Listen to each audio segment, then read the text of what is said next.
এবার আমার বানানো মা সরস্বতীকে রং করার পালা।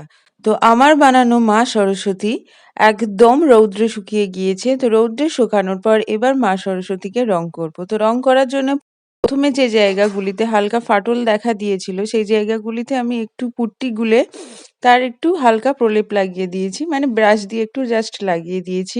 তারপরে তার উপরে আমি প্রাইমার লাগানো শুরু করেছি।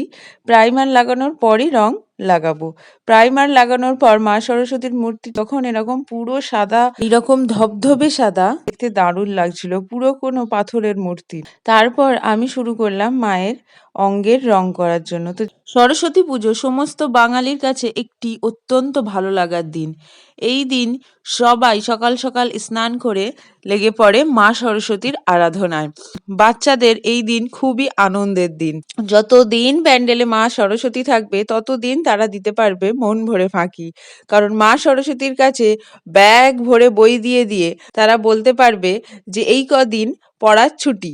যেহেতু বিদ্যার দেবী এসেছেন, তো তার আরাধনায় সবাই মেতে উঠেছে এবং তার চরণেই দিয়ে দিয়েছে সমস্ত পুস্তক। এবং এই কদিন তারা একদম মনের আনন্দে প্যান্ডেলের আশেপাশে ঘুরে বেড়াবে। আর ছোটবেলা থেকে এটা শুনে এসেছি যে যেই বইটা ভালো হয় না সেই বইটা অবশ্যই মা সরস্বতীর কাছে দিতে হবে।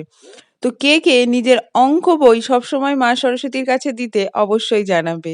আর অঙ্ক বই দিয়ে দেওয়ার আরও একটা কারণ আছে, কারণ অঙ্ক বই জমা দিলে সেই কদিন আর অঙ্ক করতে হবে না।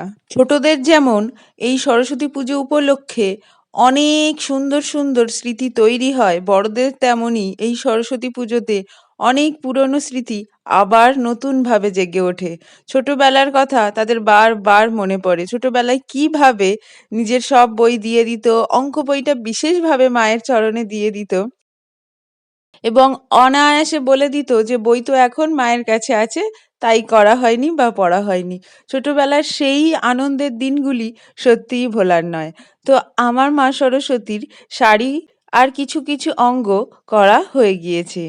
আমার বানানো মা সরস্বতীর অনেকটা জায়গায় রং করা হয়ে গিয়েছে। শাড়িটি রং করার পর আমি শাড়িতে এইভাবে একটু কলকার ডিজাইন করে দিয়েছি, কারণ শাড়িটা একটু ফাঁকা ফাঁকা লাগছিল।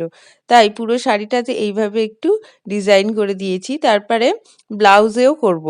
তো আমার মূর্তিটি আপাতত এই পর্যন্ত। পরের পার্টে সম্পূর্ণ রূপ নিয়ে আসবো। আপনাদের কেমন লাগছে জানাবেন অবশ্যই।